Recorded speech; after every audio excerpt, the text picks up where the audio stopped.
Hi friends, आज हम भारतीय अर्थशास्त्र का एक बहुत ही इंपॉर्टेंट टॉपिक का नाम हमारे है भारतीय रिजर्व बैंक, जिसे अंग्रेजी में कहते हैं रिजर्व बैंक ऑफ इंडिया। इसके बारे में काफी डिटेल से चर्चा करेंगे। आप हमारे साथ बने रहिए ताकि आपको इसके बारे में जानकारी हो सके। तो शुरुआत करते हैं आज का टॉपिक। भारतीय रिजर्व बैंक की बात करें तो भारत का केंद्रीय बैंक है, मतलब सेंट्रलाइज बैंक है। कौन सा? हमारा भारतीय रिजर्व बैंक। ये क्या करता है? देश की जो मौद्रिक नीति है इसको नियंत्रित करने वाली सबसे टॉप लेवल की संस्था, मतलब शीर्ष संस्था के रूप में जाना जाता है। फिर वैधानिक या सामुदायिक संस्था की बात करें तो आरबीआई एक वैधानिक या फिर सामुदायिक संस्था, मतलब स्टैट्यूटरी बॉडी है। क्यों? क्योंकि इसकी स्थापना भारत की संसद के द्वारा, आप इसे याद रखेंगे, भारत की संसद के द्वारा पारित एक विशिष्ट अधिनियम था। अधिनियम का नाम था आरबीआई अधिनियम 1934। उसके तहत इसकी स्थापना की गई थी। ध्यान रखना, आरबीआई अधिनियम 1934 के तहत इसकी स्थापना की गई थी। बात करें हमारे केंद्रीय बैंक की भूमिका, तो ऐसा नहीं केवल इसने भारत के लिए बैंक की भूमिका निभाई थी। तो रिजर्व बैंक ऑफ इंडिया की अपनी स्थापना के से ही भारत का केंद्रीय बैंक रहा है। जब से स्थापना इसकी हुई है 1934 में, तब से लेके अब तक ये भारत का केंद्रीय बैंक है। लेकिन कुछ समय के लिए इसने बर्मा, जिसे वर्तमान में म्यांमार कहते हैं, और पाकिस्तान, इनके केंद्रीय बैंक की भूमिका भी निभाई थी, जो इसके क्षेत्रीय महत्व को दर्शाता है। फिर राष्ट्रीयकरण की बात करें कि पहले ये अंग्रेजों के पास था, अंग्रेजों की पूंजी इसमें बहुत सारी लगी हुई थी, लेकिन भारत सरकार ने इसका खरीद लिया। कब से? 1 जनवरी 1949 को। तो इसे कहते हैं आरबीआई का राष्ट्रीयकरण। तो आरबीआई का राष्ट्रीयकरण हमारे 1 जनवरी 1949 को कर दिया गया था। और राष्ट्रीयकरण के बाद ये पूरी तरह से भारत सरकार के स्वामित्व में आ गया था। मतलब 1 जनवरी 1949 से पहले इसमें अंग्रेज, मतलब ब्रिटिश लोगों की भागीदारी भी थी। लेकिन 1 जनवरी 1949 के बाद से ये पूरी तरह से भारतीय बन जाता है। बात करें मैं शक्तियां स्वायत्ता की, तो आरबीआई क्या अपनी सारी की सारी शक्तियां रिजर्व बैंक अधिनियम 1934 से प्राप्त करता है। रिजर्व बैंक कैसे काम करेगा, क्या क्या कार्य करेगा, ये सारी शक्तियां वह हमारे भारतीय रिजर्व बैंक अधिनियम 1934 से प्राप्त करता है। भारतीय रिजर्व बैंक क्या है? एक स्वायत्त संस्था है, जिसका मतलब है कि अपने कार्यों में स्वतंत्र है।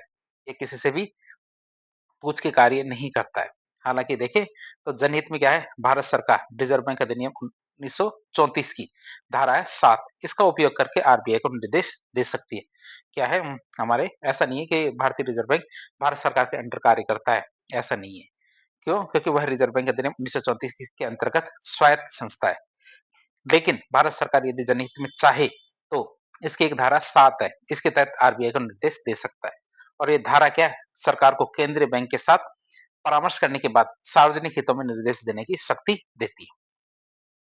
अब इसकी स्थापना मुख्यालय की बात करें तो भारतीय रिजर्व बैंक की स्थापना के पीछे एक सुनियोजित सिफारिश और प्रक्रिया थी। और इसकी स्थापना होती है, हमारी रिजर्व बैंक की स्थापना 1 अप्रैल 1935 को की गई थी। आप इसे याद रखेंगे, रिजर्व बैंक की स्थापना कब की गई थी? 1 अप्रैल 1935 को। आधार की बात करें, किस आधार पर इसकी स्थापना हुई, तो भारतीय रिजर्व बैंक अधिनियम 1934 के माध्यम से इसकी स्थापना की गई थी। बात करें किसकी सिफारिश पर, तो रिजर्व बैंक की स्थापना की सिफारिश दी थी हमारी यंग हिल्टन कमीशन ने। क्या यंग हिल्टन समिति है या कमीशन, कुछ भी कह सकते हैं, इसके द्वारा इसकी सिफारिश की गई थी, जिसके आधार पर इसकी स्थापना हुई थी। इस कमीशन की बात करें तो इस कमीशन का गठन 1926 में किया गया था। और इसे royal commission on Indian currency and finance के नाम से भी जाना जाता है। जो हमारा कमीशन है, कमीशन को किस नाम से जाना जाता है, तो इसे royal commission on Indian currency and finance के नाम से जाना जाता है। शुरुआत की बात करें तो शुरुआत में इसका मुख्यालय कहाँ था, तो शुरुआत में इसका मुख्यालय कोलकाता में था। आप इसे याद रखें, शुरुआत में कहाँ था? कोलकाता में। लेकिन 1937 में रिजर्व बैंक का मुख्यालय स्थायी रूप से कहाँ? हमारे मुंबई में, जो महाराष्ट्र में पड़ता है, उसको वहां पे ट्रांसफर कर दिया गया। पहले ये कोलकाता में था, अब कहाँ है? मुंबई में। वर्तमान में भी हमारे रिजर्व बैंक का मुख्यालय का मुंबई में है। बात करें इसके गवर्नर्स की, तो रिजर्व बैंक का जो हेड होता है, प्रमुख होता है, उसे गवर्नर कहा जाता है। वर्तमान के गवर्नर की बात करें तो भारतीय रिजर्व बैंक के वर्तमान गवर्नर है श्री संजय मल्होत्रा। जो हमारे कब बनाए गए थे, तो 11 दिसंबर 1924 से 2024 से हमारे संजय मल्होत्रा भारतीय रिजर्व बैंक के गवर्नर है। और भारतीय रिजर्व बैंक के 26वें गवर्नर या फिर अध्यक्ष भी कह सकते हैं। आप इसे याद रखें, श्री संजय मल्होत्रा। बात करें हमारे गवर्नर की नियुक्ति की और कार्यकाल की, इसकी नियुक्ति कैसे होती है और इसका कार्यकाल कितना होता है, उसकी बात करें तो गवर्नर की नियुक्ति हमारे भारत सरकार के द्वारा की जाती है। गवर्नर के कार्यकाल की बात करें तो गवर्नर का कार्यकाल सामान्यतः कितना? 3 वर्ष का होता है। कितना होता है? 3 वर्ष का इसका कार्यकाल होता है। अब हम देखेंगे भारतीय रिजर्व बैंक के द्वारा कौन कौन से कार्य किए जाते हैं। तो भारतीय रिजर्व बैंक के कार्य, क्या मेन कार्य तो क्या होता है? भारत देश की जो अर्थव्यवस्था है, इसका प्रबंधन करना। भाई रिजर्व बैंक का मूल काम तो क्या होता है? भारत देश की अर्थव्यवस्था, इसका प्रबंधन करना इसका मौलिक कार्य है। लेकिन फिर भी इसके अलग अलग प्रकार के कार्य हो सकते हैं। जैसे एक होता है मुद्रा का निर्गमन, मतलब मुद्रा जारी करना। दूसरा बैंकों की विनियामक संस्था रेगुलेटरी बॉडी है अन्य बैंकों की। इस सरकार का बैंकर, विदेशी मुद्रा भंडार का प्रबंधन, विनिमय दर का प्रबंधन, क्लियरिंग हाउस की सुविधा, तरलता का नियंत्रण।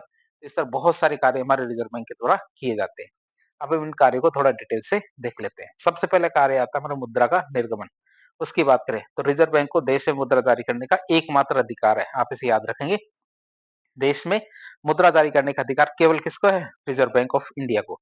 बात करें नोटों के निर्गमन की तो 2 रुपए या 2 रुपए से ऊपर के सारे नोट किसके द्वारा? रिजर्व बैंक ऑफ इंडिया के द्वारा जारी किए जाते हैं। आप इसे याद रखेंगे। 2 रुपए या 2 रुपए से ऊपर के सारे note reserve bank of India के द्वारा जारी किए जाते हैं और उन पे रिजर्व बैंक ऑफ इंडिया के गवर्नर के साइन होते हैं। वह ये कहता है कि मैं धारक को फला राशि अदा करने का वचन देता हूँ।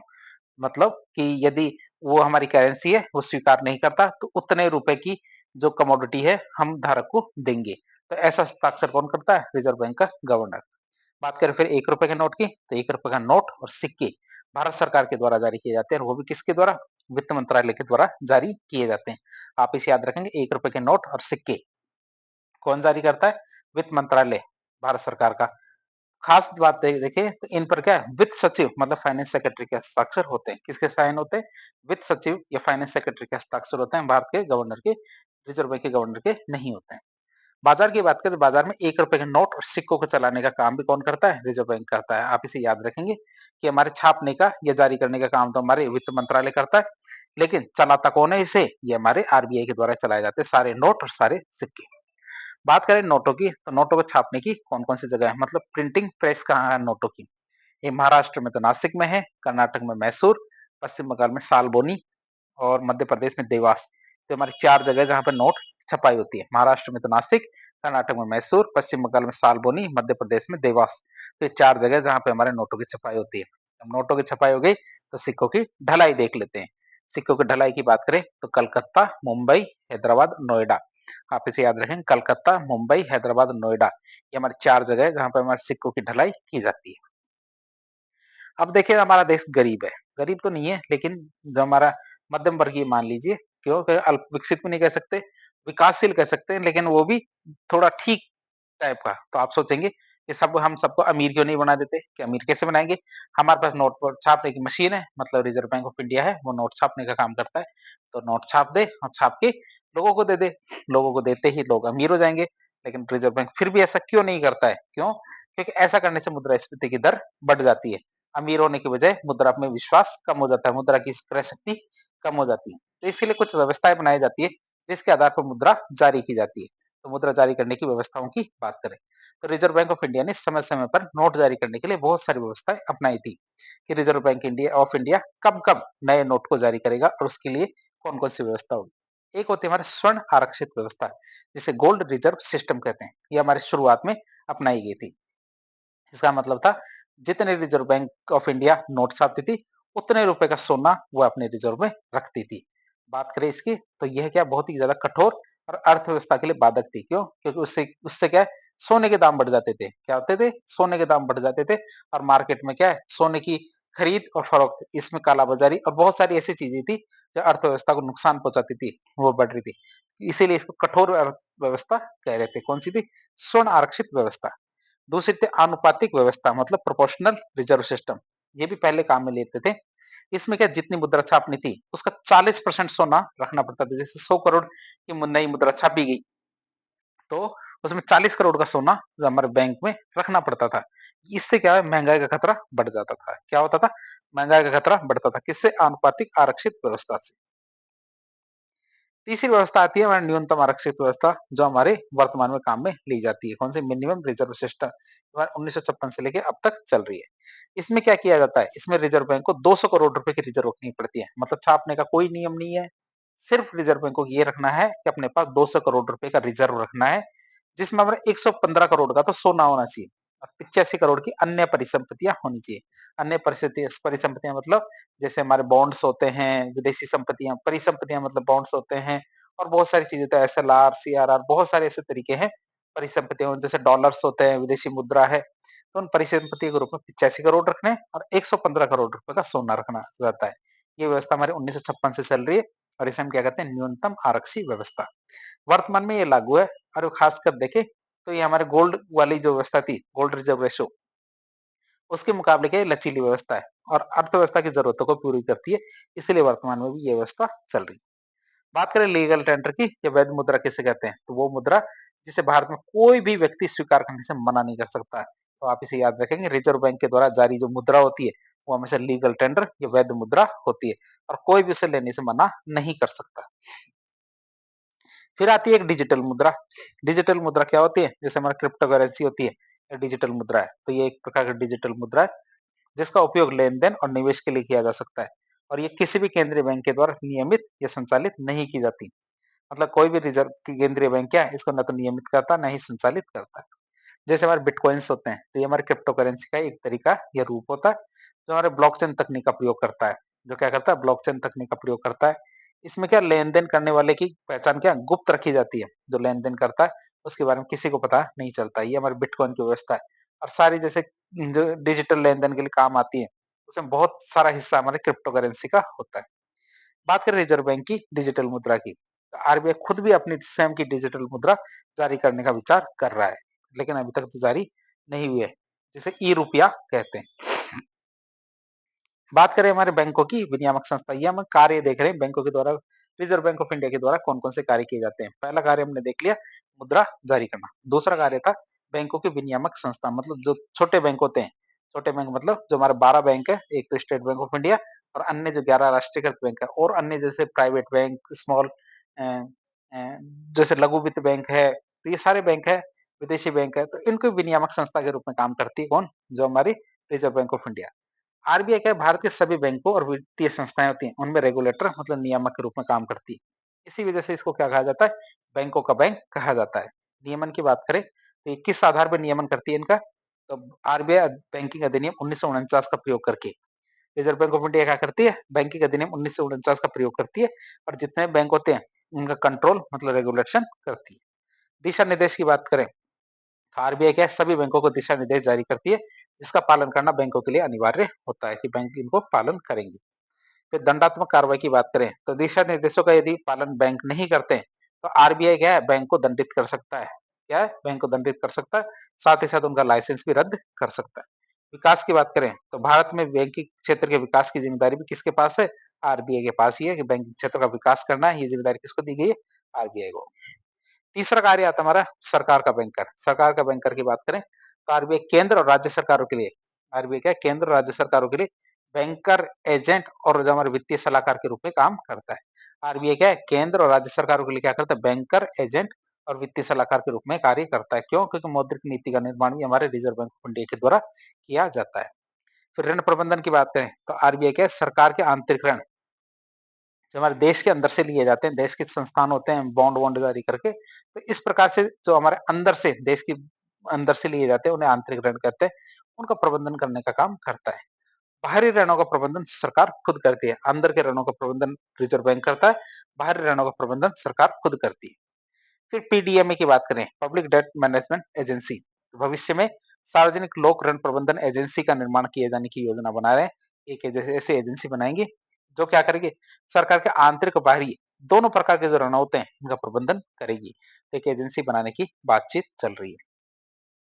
फिर सरकारी प्रतिभूतियों की बात करें तो ऋण के लेन देन के लिए इनका प्रयोग किया जाता है। सरकारी प्रतिभूतियों को देकर पैसा लिया जाता है और पैसा देकर वापस उनको लिया जाता है।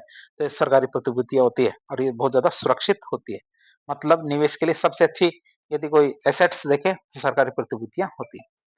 फिर बात करें हमारे चौथा कार्य होता है विदेशी मुद्रा भंडार का प्रबंधन। तो आरबीआई क्या है, देश के विदेशी मुद्रा भंडार का संरक्षक होता है। बात करें कुछ 4 तत्वों की विदेशी मुद्रा भंडार की, तो भारत का विदेशी मुद्रा भंडार 4 मुख्य तत्वों से मिलकर बनता है। पहली चीज आती है हमारा एफसीए मतलब फॉरेन करेंसी एसेट्स या विदेशी मुद्रा परिसंपत्तियां। तो विभिन्न विदेशी मुद्रा जैसे हमारा डॉलर, यूरो, येन, इनके रूप में गिना जाता है हमारा फॉरेन करेंसी एसेट्स को।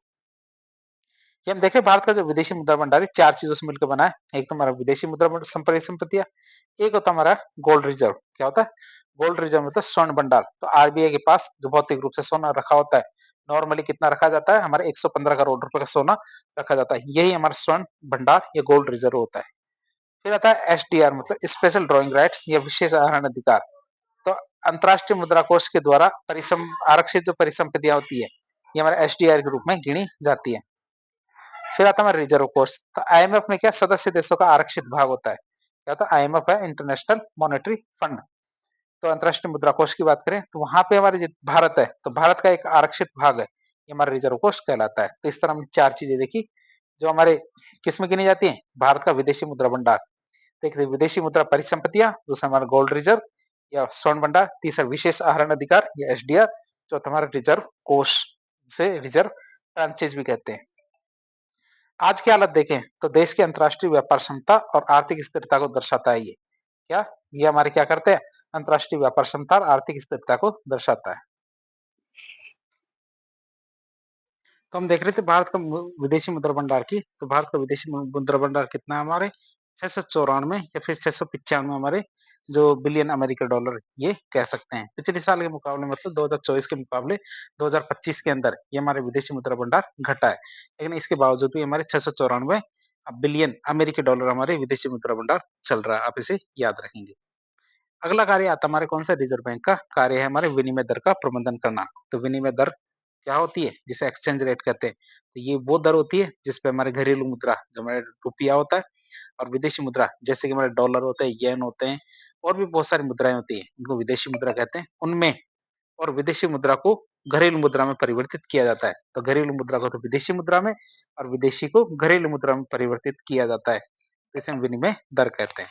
बात करें इसका प्रबंधन करने का उद्देश्य क्या है, क्यों किया जाता है इसका प्रबंधन? तो विनिमय दर में बड़े बड़े जो उतार चढ़ाव है उसको रोका जाए और स्थिरता बनाई जाए, इसके लिए प्रबंधन किया जाता है। अब रिजर्व बैंक इसमें क्या करेगा? तो दर को प्रबंधित करने के लिए भारतीय रिजर्व बैंक बाजार से क्या विदेशी मुद्रा को खरीद भी सकता है और बेच भी सकता है। दोनों ही कार्य करता है। बस प्रबंधित करने के लिए क्या करते हैं? तो विदेशी मुद्रा भंडार जो हमारा डॉलर है, विदेशी परिसंपत्तियां हैं, उनको बेच भी देता है, कभी-कभी खरीद भी लेता है। तो डॉलर बेचने से क्या रुपए का मूल्य गिरने से रुक जाता है। आप इसे याद रखेंगे, डॉलर बेचने क्या होता है? रुपए का मूल्य गिरने से रुकता है, जबकि डॉलर खरीदने से क्या होता है? मूल्य तेजी से रुकता है। आप इसे याद रखें, डॉलर बेचने से तो क्या होगा? रुपए का मूल्य गिरने से रुकता है, जबकि है ना जो डॉलर खरीदने से क्या होता है रुपए का मूल्य तेजी से बढ़ने से रुकता है। तो दोनों उल्टे हैं। आप इसे याद रखना, गिरने से रुकना और बढ़ने से रुकना दोनों होता है इसके अंदर। फिर आगे देखें रिजर्व बैंक ऑफ इंडिया के द्वारा क्या होता है? क्लियरिंग हाउस की सुविधा दी जाती है, मतलब जो समाशोधन गृह होते हैं उनकी सुविधा दी जाती है। ये आज तो उतनी कारगर नहीं है, पहले ये बहुत ज्यादा कारगर हुआ करती थी। जो क्लियरिंग हाउस ये समाशोधन गृह उनकी सुविधा। बात करें मध्यस्थता की, तो रिजर्व बैंक ऑफ इंडिया क्या है? बैंकों के बीच लेन-देन होते हैं, जैसे हमारे चेक होते हैं, डिजिटल भुगतान होते हैं, इनको पूरा करवाने के लिए मध्यस्थ की भूमिका निभाता है, मतलब बिचौलिए की भूमिका निभाता है कौन? Reserve bank of India. ये सुविधा क्या काफी ज्यादा पहले से काम आती थी, मतलब 2011 से 15 के बीच में ये बहुत ज्यादा काम आती थी क्लियरिंग हाउस की सुविधा। क्यों? क्योंकि इतनी ज्यादा डिजिटलीकरण पहले नहीं हुआ था। लेकिन वर्तमान में क्या है? नए सिस्टम आया जिसे कहते हैं सीटीएस सिस्टम। सीटीएस सिस्टम की बात करें, जिसे चेक ट्रंकेशन सिस्टम कहते हैं। तो वर्तमान में क्या सीटीएस का प्रयोग किया जाता है, जिसके तहत चेक की भौतिक प्रति, पहले क्या होता था जो हमारे जो चेक देते थे तो उनको फिजिकली रूप में भौतिक रूप में क्या दूसरे बैंक में पहुंचाना पड़ता था। अब क्या करते हैं उसकी एक इलेक्ट्रॉनिक कॉपी तैयार करते हैं, मतलब फोटो कॉपी तैयार करते हैं और जो संबंधित बैंक है उसको भेज देते हैं, जिससे क्या है तुरंत भुगतान हो जाता है। इसे हम कहते हैं चेक ट्रंकेशन सिस्टम सीटीएस। पहले क्या है ये क्लियरिंग हाउस की सुविधा हमारे रिजर्व बैंक के द्वारा उपलब्ध कराई जाती है। फिर तरलता पर नियंत्रण की बात करें तो ये रिजर्व बैंक का सबसे महत्वपूर्ण काम होता है तरलता पर नियंत्रण करना, जिसके माध्यम से क्या करता है वह मौद्रिक नीति का उपयोग करके बाजार में जो धन की आपूर्ति होती है या फिर तरलता है उसको कंट्रोल करता है, बढ़ा भी सकता है और घटा भी सकता है। किसके माध्यम से? मौद्रिक नीति के माध्यम से। बात करें इसका संबंध क्या है? यदि बाजार में तरलता अधिक है, मतलब लोगों के पास पैसा बहुत सारा है, पैसा बहुत सारा है, इसका मतलब महंगाई भी ज्यादा होगी। क्यों? क्योंकि कोई भी व्यक्ति मनमाने दामों में चीजों को खरीदने के लिए तैयार है। अधिक पैसे से कम वस्तुओं का पीछा किया जाता है, जिससे क्या है चीजों की रेट और भी बढ़ने लगती है, चीजों के दाम बढ़ने लगते हैं। और यदि बाजार में तरलता कम है तो महंगाई भी कम है। लेकिन क्या है आर्थ इससे क्या होता है आर्थिक विकास धीमा हो सकता है। यदि तरलता मतलब लोगों के पास पैसा कम है तो चीजों के रेट धीरे धीरे गिरने लगेंगे, लेकिन जब चीजों के रेट धीरे धीरे गिरने लगेंगे तो चीजें बननी भी बंद हो जाएगी। इससे क्या होता है आर्थिक विकास धीमा हो जाता है। इसी मौके पे क्या आता है रिजर्व बैंक आगे आता है और अपनी मौद्रिक नीति सबके सामने पेश करता है। अब मौद्रिक नीति की बात करें तो मौद्रिक नीति में वह क्या करता है? सबसे पहले मौद्रिक नीति होती क्या है? तो मौद्रिक नीति वो प्रक्रिया होती है जिसके माध्यम से किसी देश का, ध्यान रखना, किसी देश का केंद्रीय बैंक, जैसे कि भारत में रिजर्व बैंक ऑफ इंडिया है, ये क्या करता है?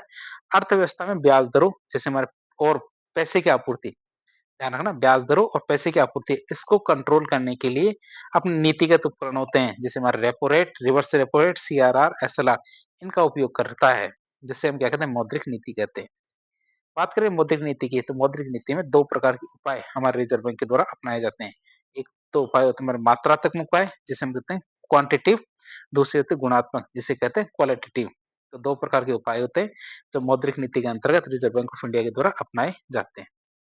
पहला उपाय आता है हमारा मात्रात्मक उपाय, जिसे क्वांटिटेटिव मेजर्स कहते हैं। कौन से? क्वांटिटेटिव मेजर्स की बात करें, तो ये उपाय क्या है? बाजार में तरलता की कुल मात्रा को प्रभावित करते हैं। ये उपाय क्या करते हैं? बाजार में जो तरलता की कुल मात्रा होती है, उसको प्रभावित करते हैं। तो मात्रात्मक उपायों में आता है पहला उपाय, जिसे हम कहते हैं कैश रिजर्व रेशियो, जिसे कहते हैं नगद आरक्षी अनुपात। इनको एक-एक करके आप इसे याद करेंगे। दूसरा जैसे एसएलआर, इसी प्रकार से हमारे मात्रात्मक उपाय है, इनकी गिनती आएगी। सबसे पहले सीआरआर किसे कहते हैं? सीआरआर मतलब नगद आरक्षी अनुपात। तो बैंकों को अपनी जमाओं का एक निश्चित प्रतिशत रिजर्व बैंक ऑफ इंडिया के पास नगद में रखना होता है। जैसे मान लीजिए किसी भी बैंक को यदि जमाओं के रूप में, मतलब सेविंग, करंट, एफडी, आरडी, किसी भी रूप में जैसे 100 करोड़ रुपए जनता ने जमा कराए, तो रिजर्व बैंक के द्वारा कहा गया है कि जैसे लगभग 15% के आसपास का हिस्सा होता है, ये पैसा उससे क्या रिजर्व बैंक के पास जमा कराना पड़ता है। क्यों? क्योंकि यदि मान लीजिए कि उन्होंने लोन दिए और लोन का पैसा यदि डूब जाता है, तो ऐसा नहीं होना चाहिए कि जो हमारे सेविंग अकाउंट वाले हैं, उनका पैसा भी डूब जाए। तो इन सब चीज़ों को रोकने के लिए रिजर्व बैंक क्या करता है? नकद आरक्षी अनुपात, ये रेशियो तैयार करता है, और उस रेशियो के अनुसार जो राशि होती है, वो रिजर्व बैंक के पास जमा करानी पड़ती है बैंकों को। आरबीआई क्या है? जो ये पैसा जमा करवाता है किसी बैंकों से, उस पे किसी भी तरह का कोई ब्याज नहीं देता है। इसका उद्देश्य है कि आपातकाल के लिए तरलता बनाने के लिए किया जाता है, कि यदि मान लीजिए कोई बड़ा व्यापारी है, ये कोई बैंक डूबने में आ जाता है, ये बैंक बर्बाद होने की स्थिति में आ जाता है, तो जमाकर्ता होते हैं, जो खातेदार होते हैं, जिनका खाता उन बैंकों में होता है, उनको कुछ राशि देने के लिए क्या है? इस पैसे का उपयोग किया जाता है। दूसरा हमारा मात्रात्मक उपाय होता है हमारे सांविधिक तरलता अनुपात। कौन सा है? सांविधिक तरलता अनुपात, जिसे एसएलआर कहते हैं, स्टैट्यूटरी लिक्विडिटी रेशियो। तो बैंकों को क्या है? अपनी जमाओं का निश्चित प्रतिशत, क्या बैंक क्या करते हैं? अपनी जितने भी जमाएं होते हैं, उसका एक निश्चित प्रतिशत क्या स्वयं के पास तरल संपत्ति हो, जैसे हमारा नगद, सोना, सरकारी प्रतिभूति हो, इनके अंदर रखा जाता है। जैसे हमारी ये है सरकारी प्रतिभूतियां, तो यदि आपने 1992 देखी हो हर्षद मेहता केस, तो इसी चक्कर में उन्होंने काफी बड़ा घपला किया था। तो एसएलआर के तहत क्या किया जाता है? रिजर्व बैंक ये कहता है सभी बैंकों को, जितने बैंक होते हैं, कि जितनी भी जमाएं आपको प्राप्त हुई है, उनमें से एक निश्चित प्रतिशत, नॉर्मली ये 25% के आसपास होता है, तो इस राशि का उपयोग किसमें करते हैं? कि वो लोन देने के लिए नहीं कर सकते। इस राशि का उपयोग किसमें नहीं कर सकते? वो लोन देने के लिए नहीं कर सकते। तो फिर क्या करेंगे उस राशि का उपयोग? तो उस राशि को क्या है? वो नगद, सोना या फिर सरकारी प्रतिभूति के अंदर खर्च करेंगे। तो ये हमारे प्रतिशत दिया गया है हमारा एसएलआर, जिसे कहते हैं स्टैट्यूटरी लिक्विडिटी रेशियो, सांविधिक तरलता अनुपात। अब बात करें तरलता को कम करने के लिए, क्या तरलता को कम करने के लिए सीआरआर, एसएलआर को बढ़ा दिया जाता है, और बढ़ाने, यदि तरलता को बढ़ाना है तो इनको कम कर दिया जाता है, ताकि जनता के पास पैसा बढ़ भी जाए और कम भी हो जाए। दोनों तरीके से इसको काम में लिया जा सकता है। एक और आता है हमारा कौन सा? बैंक रेट, जिसे बीआर कहते हैं, या बैंक दर। तो ये वो ब्याज दर होती है जिस पर रिजर्व बैंक बैंकों को दीर्घकालिक ऋण प्रदान करते हैं। यदि बैंकों को ऋण के पैसे की जरूरत पड़े, तो रिजर्व बैंक से उधार लेंगे, और एक लंबे समय के लिए वो यदि उधार लेते हैं, तो उस पे लगती है एक बैंक रेट, क्या कहते हैं? बीआर कहते हैं। और इसे क्या है? दंडात्मक दर भी कहते हैं। इसे क्या कहते हैं? दंडात्मक दर या पेनल्टी रेट भी कहते हैं। क्यों? क्योंकि लंबे समय तक जैसे लोन ले लिया गया है, जैसे मान लीजिए किसी भी बैंक ने, देना बैंक या फिर पीएनबी है, उन्होंने रिजर्व बैंक से 1000 करोड़ का लोन ले लिया, और शुरुआत में जैसे 5% पे लोन ले लिया। अब यदि मान लीजिए पीएनबी पे या उस संबंधित बैंक पे लोन, वो उसको दंड देना चाहते हैं, तो लोन तो पहले से ले लिया गया है, तो इसको बढ़ा के कितना कर देंगे? 6%। तो क्या है? उससे 6% लिया जाएगा। तो ये एक तरह से दंड लगाने के लिए किसी भी बैंक पर ये जो हमारे बैंक रेट होती है, इसको बढ़ा दिया जाता है। अब वो बैंक भी क्या करेगा? जो दर होगी वो जनता से वसूल करेगा, तो हमारी मौद्रिक नीति इससे कंट्रोल हो जाती है। वर्तमान में एमएसएफ, जो सीमांत स्थायी सुविधा के बराबर होता है, हमारे बैंक रेट क्या होता है? एमएसएफ, ये हमारी सीमांत स्थायी सुविधा है, इसके बराबर होता है। हम आगे देखेंगे ये क्या है। फिर आता है हमारा रेपो रेट, रेपो रेट जिसे कहते हैं आरआर। तो वह ब्याज दर जिस पर रिजर्व बैंक ऑफ इंडिया बैंकों को अल्पकालिक ऋण प्रदान करते हैं। दीर्घकालिक के लिए तो हमारा बैंक रेट लगती है और अल्पकालिक के कम समय के लिए हमारे क्या रेपो रेट लगती है। इसे हमारे नीतिगत दर या बेंचमार्क दर भी कहते हैं। आप इसे याद रखेंगे। जो रेपो रेट होती है इसे नीतिगत दर या बेंचमार्क दर भी कहते हैं। क्यों? क्योंकि इसका प्रयोग सीधे मौद्रिक नीति बनाने में किया जाता है। क्यों? क्योंकि सीधा-सीधा ये क्या मौद्रिक नीति को कंट्रोल करने में काम आता है। ऋण के लिए बैंक को क्या सरकारी प्रतिभूतियां गिरवी रखनी होती है। एसएलआर वाली वो नहीं रख सकता। रेपो रेट की मतलब ये बात ये है कि यदि कुछ समय के लिए अल्पकालिक समय के लिए 1-2 दिन, 10-5 दिन के लिए यदि बैंकों को कुछ पैसे की जरूरत पड़ती है तो रिजर्व बैंक से मांगने के लिए आएंगे। अब रिजर्व बैंक वो कहता है कि भी आप कुछ रखो हमारे पास गिरवी, तो वो सरकारी प्रतिभूतियों को गिरवी रखते हैं और उसके बदले में धन लेते हैं। लेकिन नियम यही होता है कि सरकारी प्रतिभूतियां उनके पास एसएलआर के रूप में भी होती है, लेकिन एसएलआर में रखी हुई जो सरकारी प्रतिभूतियां होती है वो देकर जो हमारे रेपो रेट मतलब अल्पकालिक ऋण नहीं ले सकते। और इसका प्रयोग किसमें किया जाता है? सीधे-सीधे मौद्रिक नीति बनाने में किया जाता है। फिर होता है रिवर्स रेपो रेट, नाम ही रिवर्स है। रिवर्स का मतलब ये हुआ कि जैसे पहले तो क्या था बैंक आरबीआई से लोन लेता था, अब रिजर्व बैंक ऑफ इंडिया भी क्या करता है, कभी-कभी बैंकों से लोन लेते हैं। तो जब बैंकों से लोन लेते हैं तो बैंकों को ब्याज के रूप में पैसे दिया जाता है, तो रिजर्व बैंक क्या करता है उन्हें रिवर्स रेपो रेट के रूप में ब्याज देता है। और आप याद रखना रेपो रेट और रिवर्स रेपो रेट में साफ-साफ अंतर है। कभी भी रिवर्स रेपो रेट ज्यादा नहीं हो सकता रेपो रेट से। क्या? रिवर्स रेपो रेट से ज्यादा नहीं हो सकता। तो ये वो ब्याज दर है जिसमें हमारा बैंक आरबीआई को अल्पकालिक ऋण देते हैं, मतलब कम समय के लिए लोन देते हैं। मतलब बैंकों के पास बड़ी अतिरिक्त तरलता होती है तो वो रिजर्व बैंक ऑफ इंडिया को दे देते हैं, जिससे तरलता मतलब पैसे यदि बैंकों के पास ज्यादा हो जाएंगे तो रिजर्व बैंक ऑफ इंडिया क्या करेगा, वो पैसा ले लेता है कि भैया मेरे को दे दें, मैं दे दूंगा तुम्हें पैसे थोड़े बहुत ब्याज के। इसे रिवर्स रेपो रेट कहते हैं। ये व्यवस्था हमारे वर्ष 2000 में तरलता समायोजन सुविधा मतलब एलएएफ के रूप में शुरू की गई थी। क्या तरलता समायोजन सुविधा मतलब बैंकों के पास बहुत ज्यादा पैसा आ जाता है तो रिजर्व बैंक ऑफ इंडिया सरकार को डर लगता है कि ये पैसा कहीं डूब ना जाए, गलत हाथों में ना चला जाए, इसलिए रिजर्व बैंक उनको सोख लेता है, ले लेता है। तो 2000 के अंदर इसकी शुरुआत की गई थी तरलता समायोजन सुविधा के रूप में। फिर आता है हमारा कौन सा एसडीएफ। एसडीएफ की बात करें जिसे कहते हैं स्टैंडिंग डिपॉजिट फैसिलिटी। क्या कहते हैं? स्टैंडिंग डिपॉजिट फैसिलिटी की बात करें, इसकी शुरुआत हमारे अप्रैल 2022 में की गई थी। कब की गई थी? अप्रैल 2022 में इसकी शुरुआत की गई थी स्टैंडिंग डिपॉजिट फैसिलिटी की। तो इसके तहत हमारे बैंक क्या करते हैं? आरबीआई को अल्पकालिक ऋण देते हैं। बैंक क्या करते हैं? आरबीआई को अल्पकालिक मतलब कम समय के लिए लोन देते हैं। लेकिन आरबीआई इसके लिए क्या कुछ सरकारी प्रतिभूति गिरवी नहीं रखता। क्या सरकार जैसे मान लीजिए बैंक आरबीआई को दे रहे हैं पैसा, उल्टा हो रहा है रेपो रेट के खिलाफ मतलब, लेकिन क्या कभी भी आरबीआई जब पैसा लेता है ना तो वो सरकारी प्रतिभूतियां मतलब ऐसा कुछ गिरवी नहीं रखता। ये आप याद रखेंगे स्टैंडिंग डिपॉजिट फैसिलिटी की। तो आरबीआई को अल्पकालिक ऋण देते हैं। ठीक है, इसके लिए आरबीआई इसके लिए कोई भी सरकारी प्रतिभूति गिरवी नहीं रखता। यह क्या एचडीएफ को आरआरआर से अलग करता है। क्या?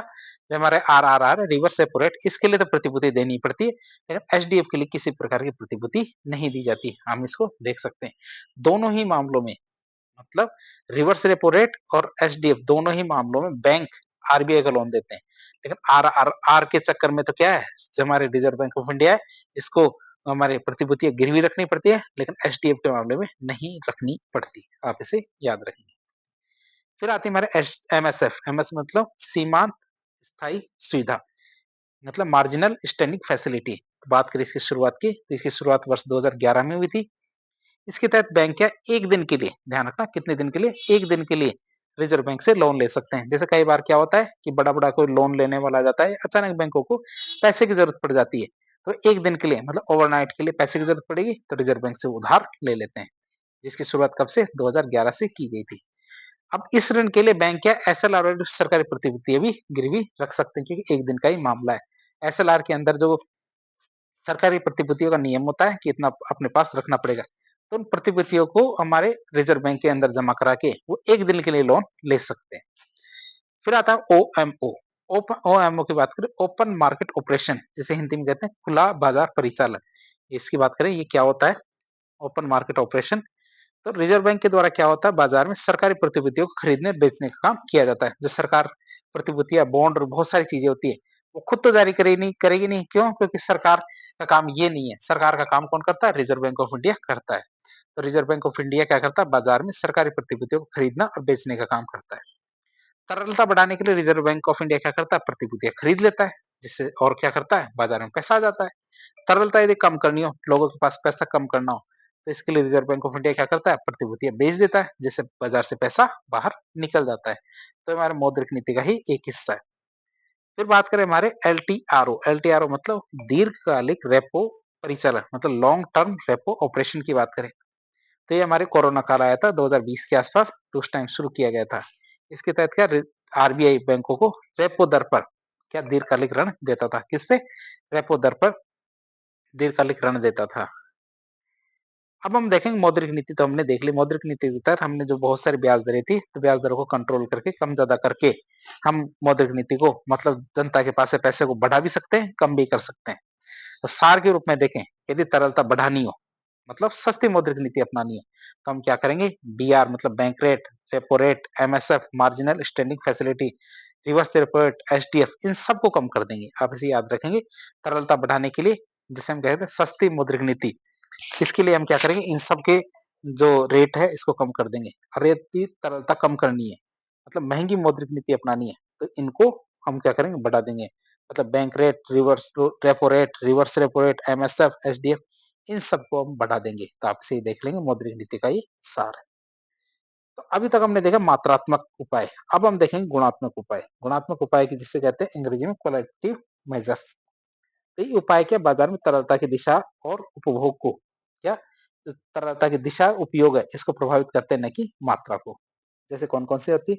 एक होते हैं मार्जिन आवश्यकता। मार्जिन आवश्यकता की बात करें, इसका मतलब है कि गिरवी रखी गई संपत्ति के मूल्य और बैंक के द्वारा दिए गए लोन के बीच का अंतर। या जितनी, मान लीजिए कोई व्यक्ति 100 करोड़ रुपए की संपत्ति गिरवी रखता है, तो इसके बदले में उसे कितने रुपए का लोन मिलेगा, इसे कहते हैं मार्जिन आवश्यकता।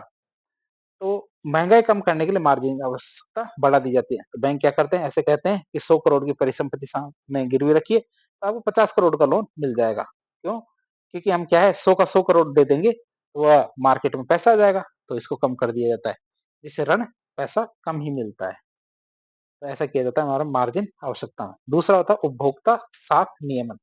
तो रिजर्व बैंक ऑफ इंडिया क्या करता है? उपभोक्ता को दिए जाने वाले लोन, जैसे हमारे कार लोन, पर्सनल लोन, इनके नियमों को आसान भी बना देता है, कठोर भी बना देता है।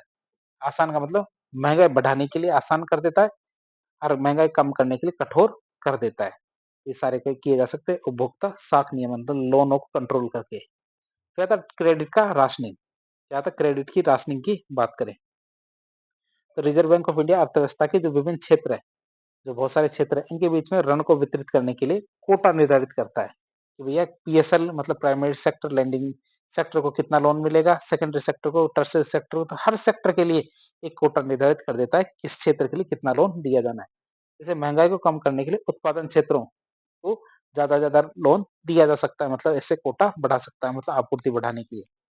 फिर नैतिक दबाव की बात करें, तो रिजर्व बैंक ऑफ इंडिया क्या करता है? बैंकों पर मनोवैज्ञानिक दबाव बनाता है, क्या कहता है? साइकोलॉजिकल प्रेशर बनाता है, और उन्हें क्या अपनी नीति के अनुसार ऋण देने और नहीं देने के लिए प्रोत्साहित करता है, या फिर हतोत्साहित करता है, दोनों काम कर सकता है।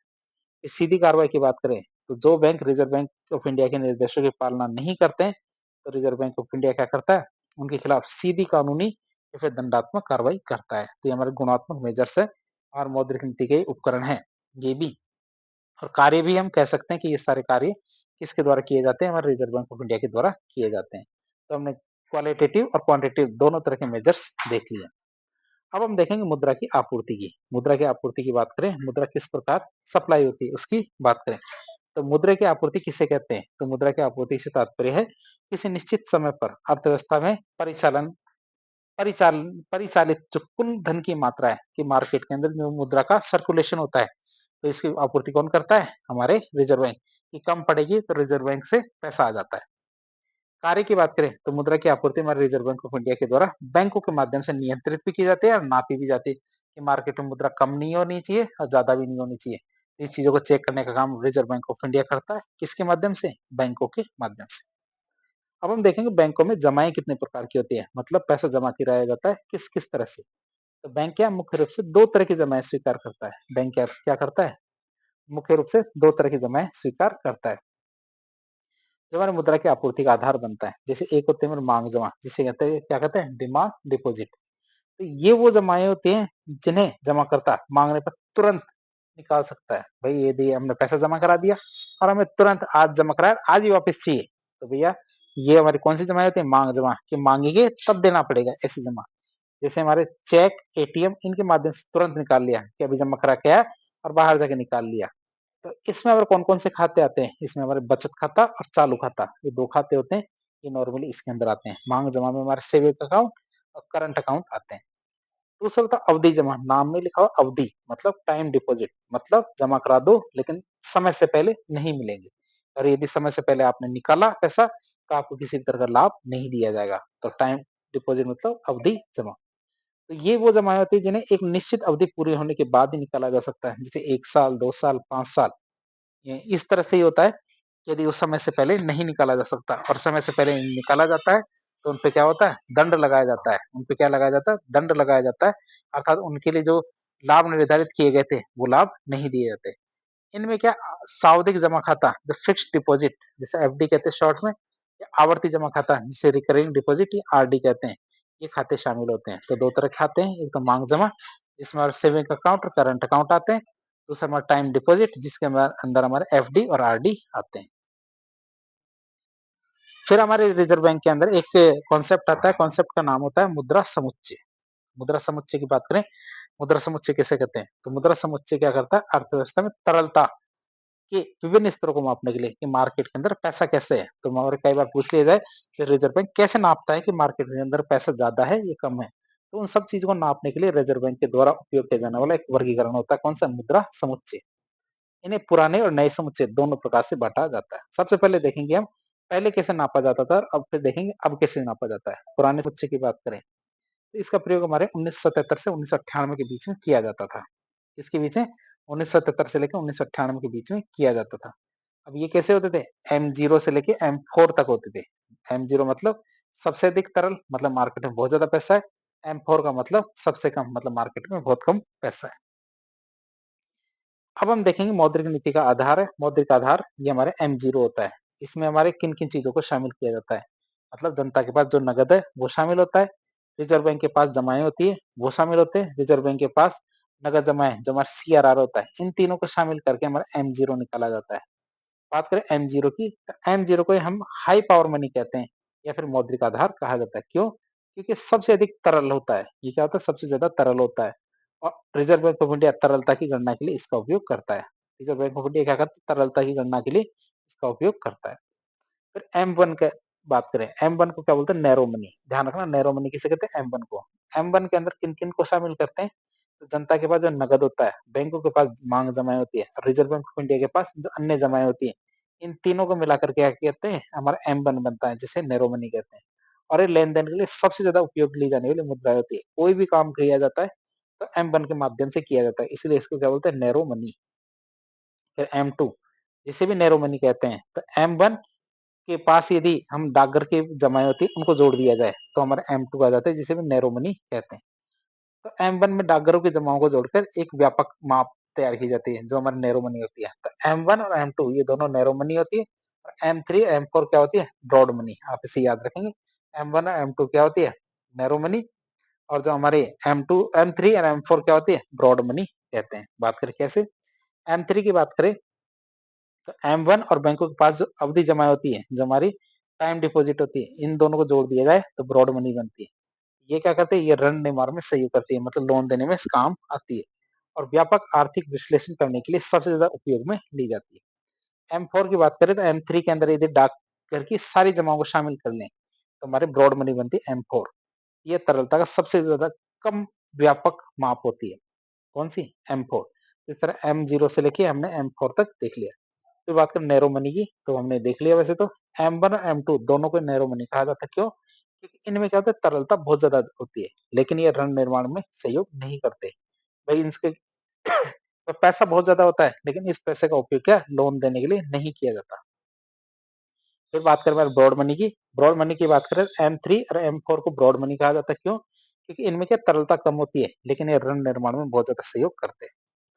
फिर एक कॉन्सेप्ट आता है मुद्रा गुणांक की, मनी मल्टीप्लायर की। तो इसका सूत्र होता है मुद्रा गुणांक मतलब हमारा M3 था, इसमें M0 का भाग लगा दे तो हमारा मुद्रा गुणांक निकल के आता है। संबंध की बात करें तो मुद्रा गुणांक और नगद आरक्षी अनुपात, इन दोनों में क्या नकारात्मक संबंध होता है। तो मुद्रा गुणांक और CRR होता है जिसमें नकारात्मक संबंध होता है, मतलब CRR बढ़ेगा तो मुद्रा गुणांक कम होगा। तो डिजिटल भुगतान का प्रभाव की बात करें तो डिजिटल भुगतान को बढ़ाने से क्या होता है, मुद्रा गुणांक बढ़ता है। क्या होता है, डिजिटल भुगतान को बढ़ाने से मुद्रा गुणांक बढ़ता है। क्यों? क्योंकि लोग क्या है, अपने पैसे को बैंक में रखते हैं जिससे ऋण निर्माण बढ़ता है, बजाय इसके क्यों नगद में रखें। तो ये हमारे मुद्रा गुणांक होता है। ये हमने पुराने समुच्चय देखे थे, अब देखेंगे हम नए समुच्चय। नए समुच्चय की बात करें तो रिजर्व बैंक ऑफ इंडिया ने सन 1998 के बाद अंतरराष्ट्रीय मानकों के अनुसार अपने सटीक माप के लिए मुद्रा समुच्चय को संशोधित किया। 1998 में क्या हुआ था, हमारे नरसिम्हम समिति आई थी, उन्होंने अपनी सिफारिश दी थी 1998 में, तो उसके बाद से हमारे नए समुच्चय आ गए थे। नए समुच्चय की बात करें तो इसमें हमारा पहला समुच्चय था NM1, मतलब जिसमें जनता के पास जो नगद होते हैं, बैंकों के पास मांग जमाएं होती है और RBI के पास अन्य जमाएं होती है, इन तीनों को मिला के NM1 बनता है। बात करें इसकी तो ये पुराने M1 की तरह ही है, लेकिन इसमें कुछ परिभाषाओं का संशोधन हुआ है, बाकी सेम टू सेम ही है। NM2 सेकंड, NM1 में हमारे निवासियों की जो अल्पकालिक जमाएं होती है और बैंकों के द्वारा जारी किए जाने वाले जो जमा प्रमाण पत्र है, उन दोनों को यदि शामिल कर लिया जाए तो NM2 बनता है। बात करें इसकी तो अल्पकालिक जमाएं वो होती है जिनकी अवधि 1 वर्ष के लिए होती है, तो वो इसके अंदर शामिल कर लिए जाते हैं। NM3 की बात करें तो NM2 में निवासियों की जो दीर्घकालिक जमाएं हैं और बैंकों के द्वारा जो दीर्घकालिक ऋण होते हैं, दोनों बात करें तो निवासियों की जो दीर्घकालिक जमाएं होती है और बैंक द्वारा लिए गए जो दीर्घकालिक ऋण है, उन दोनों को यदि शामिल कर लिया जाए तो हमारा NM3 बनता है। इसकी बात करें तो वर्तमान में जो आर्थिक विश्लेषण और नीति निर्माण के लिए सबसे ज्यादा प्रयोग में लाने वाला समुच्चय होता है कौन सा, NM3। बात करें हमारी L1 की, L1 हमारा चौथी कॉन्सेप्ट आता है, इसमें NM3 में डाकघर की जमाओं को शामिल करते हैं। NM3 में क्या डाकघर की जमाओं को शामिल करने से क्या होता है, L1 बनता है। L2 की बात करें तो L1 में क्या पुनर्वित्त संस्थाएं जैसे हमारा नाबार्ड होता है, सिडबी होता है, NHB होता है, नेशनल हाउसिंग बैंक होते हैं, इनकी जमाओं को शामिल कर लें तो L2 बनता है। L1 में क्या पुनर्वित्त संस्थाओं को जोड़ की जमाएं होती है, उनको जोड़ा जाता है, ये पुनर्वित्त संस्थाएं हैं। L3 की बात करें तो L2 में क्या करेंगे, गैर बैंकिंग वित्तीय संस्थान है, NBFC, इनकी जमाएं जोड़ दी जाती है। और ये क्या तरलता का सबसे व्यापक मार्ग होता है जिसमें हमारे बैंक की प्रणाली से बाहर की जमाएं भी शामिल होती है। तो इस तरह आज एक लेक्चर के जरिए हमने रिजर्व बैंक ऑफ इंडिया और इसके विभिन्न तरह के कार्य और उनके मौद्रिक नीति के जो उपकरण है उनके बारे में काफी डिटेल से जानने की कोशिश की। तो इस प्रकार के इन्फॉर्मेटिव वीडियो देखने के लिए हमारे चैनल से जुड़े, वीडियो यदि पसंद आता तो वीडियो को लाइक करें, चैनल को सब्सक्राइब करें, अपने दोस्तों के साथ शेयर करें। धन्यवाद।